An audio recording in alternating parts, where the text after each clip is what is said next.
Bien, je ne vais pas vous prendre longtemps l'attention.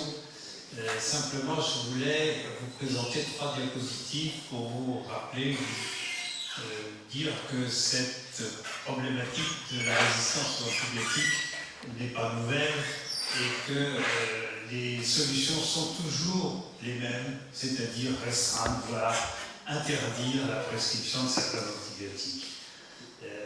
Il y a maintenant à peu près 20 ans, Jean-Claude Salomon et moi avions commencé à réfléchir sur l'épistémologie médicale et au gré de nos réflexions, nous étions penchés sur la résistance aux antibiotiques et c'était l'époque de la grande peur du pneumocoque.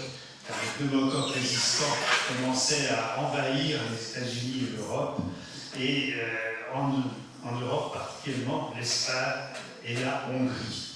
En 1999, en France, 63,4% des souches hospitalières et 58,8% des souches en ville avaient une sensibilité diminuée.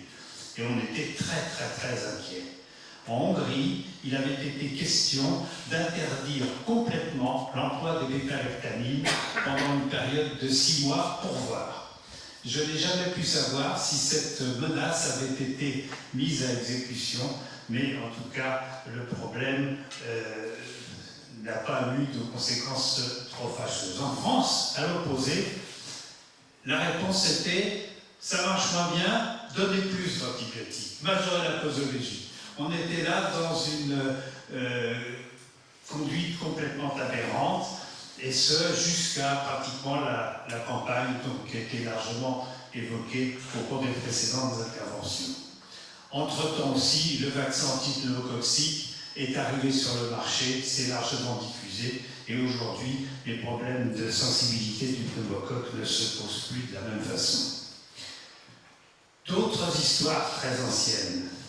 Le staphylocoque et l'érythromycine, par exemple.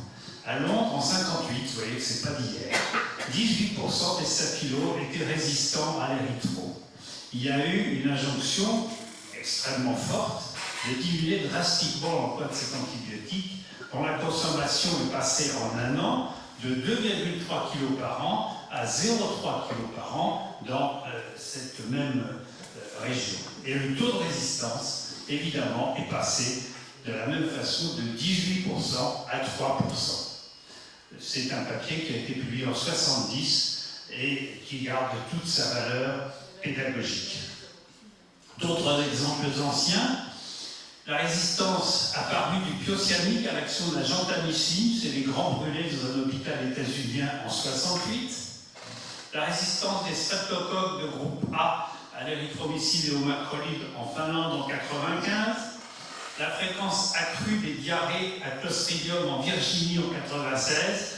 Toutes ces problématiques médicales qui menaçaient la vie d'un certain nombre de patients ont été résolues toujours par la même façon, par une réduction drastique des antibiotiques responsables.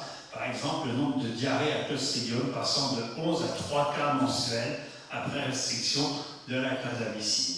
Vous voyez, tout ça se passe avant l'an 2000, autant dire du temps de Noé, mais dans la réalité, c'est toujours la même démarche qu'il convient de faire.